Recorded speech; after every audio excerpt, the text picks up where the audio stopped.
Merci. La parole est à Monsieur le ministre.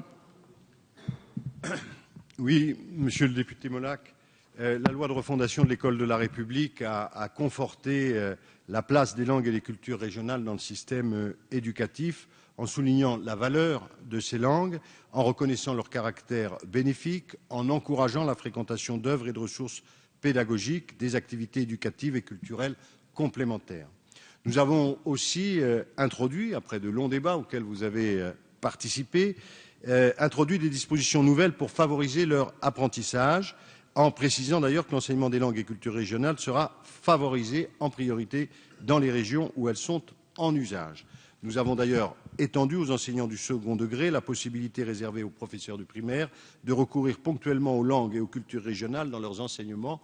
Vous vous souvenez, comme moi, de ce débat et vous avez été pour beaucoup dans ces avancées. Nous avons consacré un certain nombre de moyens. Et sur la question que vous soulevez, nous avons effectivement mis dans le rapport annexe de la loi que nous souhaitions favoriser l'accès aux écoles dispensant un enseignement de langue régionale et que pour cela, les élèves résidant dans une commune dont les écoles ne proposent pas un tel enseignement doivent avoir la possibilité d'être inscrits dans une école d'une autre commune dispensant cet enseignement. Cela ne fait toutefois pas prévu, et ça ne fait pas partie des dérogations prévues et qui s'appliquent automatiquement, qui sont, vous vous en souvenez, les obligations professionnelles des parents, l'état de santé de l'enfant, l'inscription d'un frère ou d'une sœur.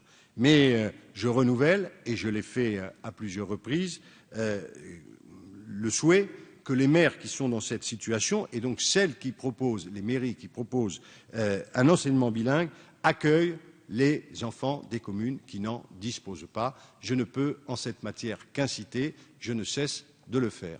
Vous voyez, il y a souvent beaucoup de demandes qui s'expriment dans cet hémicycle, c'est parfois un peu curieux, pour qu'on accorde davantage de liberté aux collectivités locales. Nous l'avons fait, et en particulier dans la loi ou le décret qui concerne l'aménagement du temps scolaire.